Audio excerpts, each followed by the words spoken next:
नमस्कार अर्जा, आप देख रहे हैं जन संदेश टाइम। चंद्रयान 3 की ऐतिहासिक सफलता के बाद दुनिया की नजर आदित्य L1 पर होगी। आदित्य L1 क्या है? मिशन के उद्देश्य क्या है? मिशन के घटक कौन कौन से हैं? इसे कब और कहां से लॉन्च किया गया है? सूर्य का अध्ययन क्यों जरूरी? आइए समझते हैं।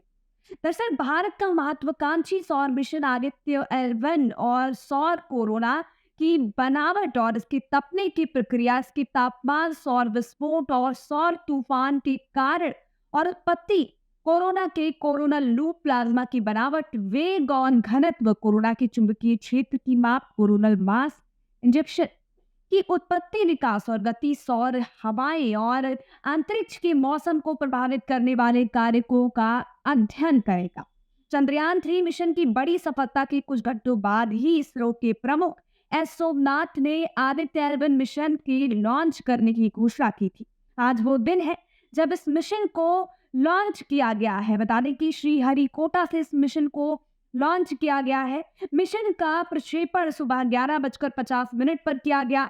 प्रारंभ में अंतरिक्ष यान को पृथ्वी की निचली कक्षा में स्थापित किया जाएगा। इसके बाद कक्षा को अधिक अंडाकार बनाया जाएगा और उसके बाद प्रणोदन के जरिए अंतरिक्ष यान को L1 बिंदु की ओर प्रक्षेपित किया जाएगा।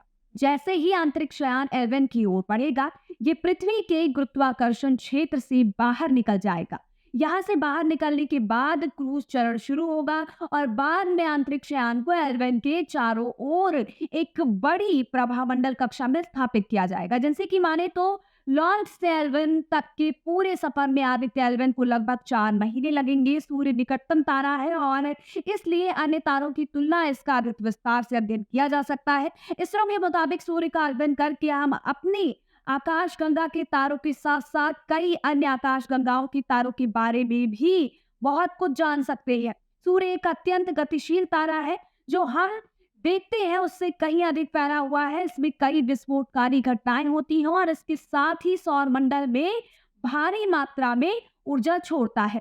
यदि ऐसी विस्फोटक और सौर घटना पृथ्वी की ओर भेजी जाती है तो ये पृथ्वी के नजदीकी अंतरिक्ष वातावरण में कई प्रकार की समस्याएं पैदा कर सकता है। अब जिस तरह से इसरो ने अभी चंद्रयान मिशन पर सफलता हासिल की है, उसके बाद सभी की नजर जो है वो इस मिशन पर है।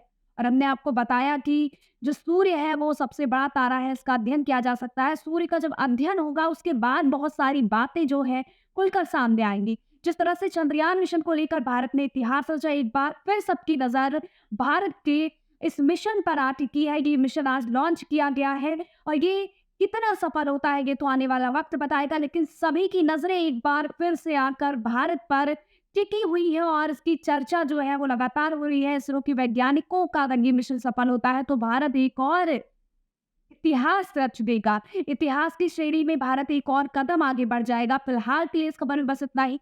ऐसे ही और तमाम खबरों के लिए हमारे साथ बने रहिए और तमाम जानकारी हम आपको इससे संबंधित देते रहेंगे और जो भी अपडेट्स निकल कर सामने आएगी वो आप तक जरूर पहुंचेगी। फिलहाल अभी के लिए बस इतना ही। ऐसे ही और खबरों के लिए हमारे साथ बने रहिए और देखते रहिए जन संदेश टाइम्स। हमारे चैनल को लाइक, सब्सक्राइब और शेयर जरूर करें।